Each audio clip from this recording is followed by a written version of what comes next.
চৰকাৰ ডাবল ইঞ্জিনৰ 15 বছৰত এখন পকী দলঙৰ কাম সম্পূৰ্ণ 30%। শিৱসাগৰ ডিমৌ সংযোগী বকতা দেউৰী টিঙৰত 15 বছৰে অসম্পূৰ্ণ হৈ থাকিল এখন দলং।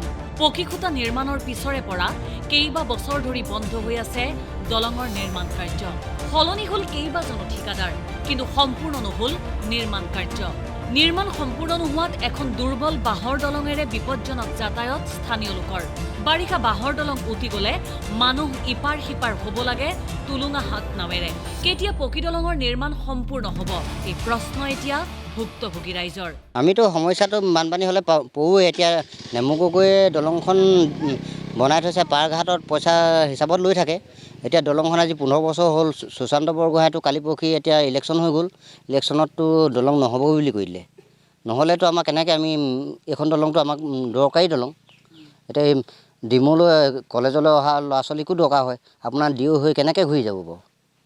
এতিয়া সেইটো আমি এতিয়া বিধায়কে জানিব, ওপৰৱালাজনে জানিব। আমাৰ এতিয়া যাতায়াতটো যথেষ্ট অসুবিধা হয়।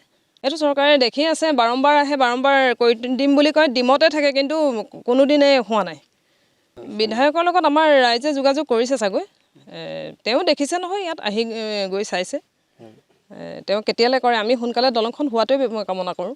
বাৰিষা আপোনাৰ ইয়াত যথেষ্ট দিগদাৰ হয়। আমাৰ নাও নহ'লে একো কাম নহয়। আমি প্ৰায় আপোনাৰ আমাৰ বাগানখনৰ মূৰত আপোনাৰ তাৰ পৰা ৰাস্তা বুৰে, সেইডোখৰৰ পৰা আমাৰ ঘাটলৈকে এডোখৰ হোৱাই নাই ৰাস্তা। এইটো তোলা মেলাও কৰা নাই, কি কাৰণত নকৰে, কি অসুবিধা হয়তো নাজানো আমি।